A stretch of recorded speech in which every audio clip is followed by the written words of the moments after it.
इच्छापूर्तीसाठी गुरुपौर्णिमेच्या दिवशी हा एक मंत्र जपा. होय, तुमच्या आयुष्यातील अडथळे दूर व्हावेत, गुरुकृपा लाभावी आणि मनोकामना पूर्ण व्हावी अशी इच्छा असेल तर गुरुपौर्णिमेला हा एक प्रभावी गुरु मंत्र नक्की जपा.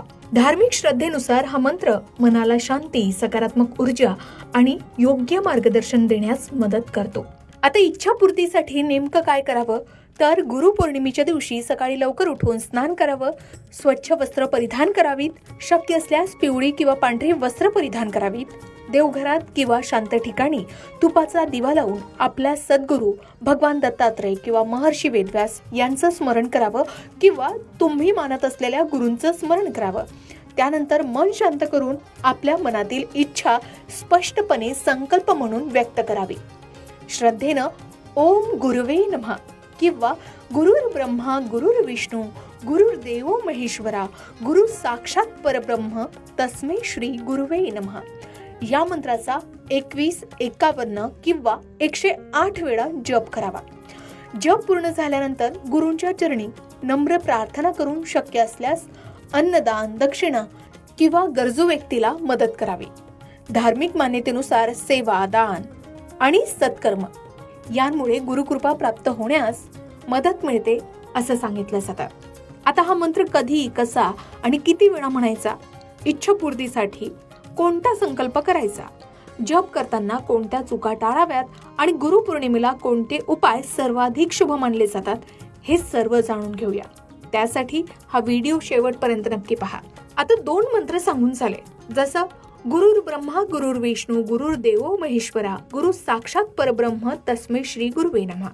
या मंत्राचा अर्थ काय तर गुरु हे ब्रह्मदेवाप्रमाणे ज्ञानाची निर्मिती करणारे आहेत.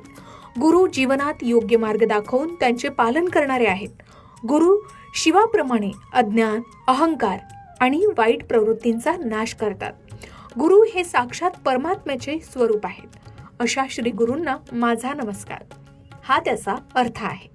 आता गुरुपौर्णिमेला हा मंत्र का म्हणावा तर धार्मिक मान्यतेनुसार गुरुपौर्णिमेच्या दिवशी गुरुतत्व अधिक जागृत असतं. या दिवशी श्रद्धेनं केलेले मंत्र जप अधिक फलदायी मानले जातात. गुरूंच्या कृपेनं व्यक्तीला योग्य निर्णय घेण्याची बुद्धी, संयम, आत्मविश्वास आणि जीवनात पुढे जाण्याची प्रेरणा मिळते अशी श्रद्धा आहे. आता हा मंत्र जप कसा करावा हेही आधी सांगितलं. पहाटे किंवा सूर्योदयानंतर स्नान करून स्वच्छ, शक्य असल्यास पिवळी किंवा पांढरी वस्त्र परिधान करावीत. घरातील देवघरात तुपाचा किंवा तिळाच्या तेलाचा दिवा लावावा. गुरु भगवान दत्तात्रय किंवा आपल्या सद्गुरूचं स्मरण करावं. 108 वेळा, शक्य असल्यास 21 वेळा मंत्राचा जप करावा. जप पूर्ण झाल्यावर आपल्या मनातील इच्छा नम्रतेने गुरूंच्या चरणी व्यक्त कराव्यात. शेवटी गुरूंना कृतज्ञतेनं नमस्कार करावा आणि नंतर आरती करावी. आता यंदाची गुरुपौर्णिमा ही 29 जुलै रोजी आहे आणि या दिवशी 2 दुर्मिळ शुभयोगांचा महासंयोग जोडून येतोय. एक तर प्रीतियोग या दिवशी आहे आणि हर्षण शुभयोग सुद्धा या दिवशी आहे. या दिवशी अचानक शुभ संधी मिळू शकतात, नवीन सुरुवात आणि प्रगतीचे संकेत सुद्धा मिळू शकतात असं सांगितलं जात आहे.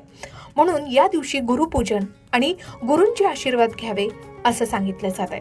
आता 29 जुलैला गुरुपौर्णिमा आहे आणि या पौर्णिमेची तिथी 28 जुलैला सायंकाळपासूनच सुरू होणार आहे आणि 29 जुलै रोजी रात्रीपर्यंत असल्याचं पंचांगांमध्ये सांगितलं जातं. अर्थात गुरुपौर्णिमा ही 2 दिवसात विभागून आली असली तरी 29 जुलै रोजी गुरुपौर्णिमा उदय तिथीनुसार साजरी करण्यात येणार आहे. आपण या दिवशी या मंत्राचा जप करू शकता. गुरुपौर्णिमेच्या दिवशी या मंत्राचा जप करण्याचे फायदे काय तर मन शांत होतं. मंत्रातील ध्वनी आणि उच्चार मनाची चंचलता कमी करून एकाग्रता वाढवण्यास मदत करतात. गुरूंचं स्मरण केल्यानं आध्यात्मिक प्रगतीसाठी प्रेरणा मिळते आणि योग्य मार्गदर्शन मिळावं अशी प्रार्थना केली जाते. तर यामुळेच गुरूंची कृपा प्राप्त होण्यास मदत मिळते. शिवाय ज्ञान आणि बुद्धीची वाढ होते. विद्यार्थी, स्पर्धा परीक्षा देणारे विद्यार्थी, नोकरी करणारे किंवा व्यवसाय करणाऱ्यांसाठी हा मंत्र अत्यंत शुभ मानला जातो. या दिवशी या मंत्राचा जप आवर्जून करण्यास सांगितलं जातं. त्याचबरोबर सतत मंत्रजप केल्यानं मनातील भीती, चिंता आणि अस्थिरता कमी होण्यास मदत मिळते हे सर्वांनाच माहिती आहे. शिवाय गुरुतत्वाचे स्मरण केल्याने निर्णय क्षमता मजबूत होते आणि मानसिक स्थैर्य वाढतं. नियमित जपामुळे ईश्वर भक्ती, नम्रता, संयम आणि अंतर्मुखता वाढते अशी ही श्रद्धा आहे. आता अनेक धार्मिक ग्रंथांमध्ये श्रद्धा, भक्ती आणि सातत्याने केलेल्या साधनेमुळे मनोकामना पूर्ण होण्यासाठी अनुकूल वातावरण निर्माण होतं असं वर्णन आढळतं. मात्र यासोबतच प्रामाणिक प्रयत्न आणि योग्य कर्म करणंही तितकंच आवश्यक आहे. गुरुपौर्णिमेच्या दिवशी तुम्ही सुद्धा या मंत्राचा जप करणार असाल तर मंत्राचे उच्चार शक्य तितके शुद्ध करावेत. जप करताना घाई करू नये. मनात श्रद्धा, नम्रता आणि कृतज्ञतेची भावना ठेवावी. जपानंतर शक्य असल्यास गरजू व्यक्तीला अन्न, वस्त्र किंवा दक्षिणा दान कराव्या. गुरुमंत्राचा जप हा श्रद्धा आणि आध्यात्मिक साधनेचा भाग आहे. मनशांती, आत्मविश्वास आणि सकारात्मकता वाढवण्यासाठी अनेक जण तो श्रद्धेनं करतात. इच्छापूर्ती ही धार्मिक श्रद्धेवर आधारित संकल्पना आहे. तरी सुद्धा कोणत्याही उद्दिष्टासाठी मंत्र जपासोबत सातत्यपूर्ण प्रयत्न, योग्य निर्णय आणि सदाचार यांनाही तितकंच महत्त्व दिलं जातं. मग तुम्ही गुरुपौर्णिमेच्या दिवशी कोणत्या मंत्राचा जप करता आणि यामुळे तुम्हाला काय अनुभव आलेत कमेंट करून नक्की सांगा. अशाच प्रकारच्या माहितीपूर्ण व्हिडिओसाठी लोकमत भक्ती चॅनलला नक्की सबस्क्राईब करा आणि बेल आयकॉनला क्लिक करा, म्हणजे आमच्या नवनवीन व्हिडिओचं नोटिफिकेशन तुम्हाला मिळत राहील.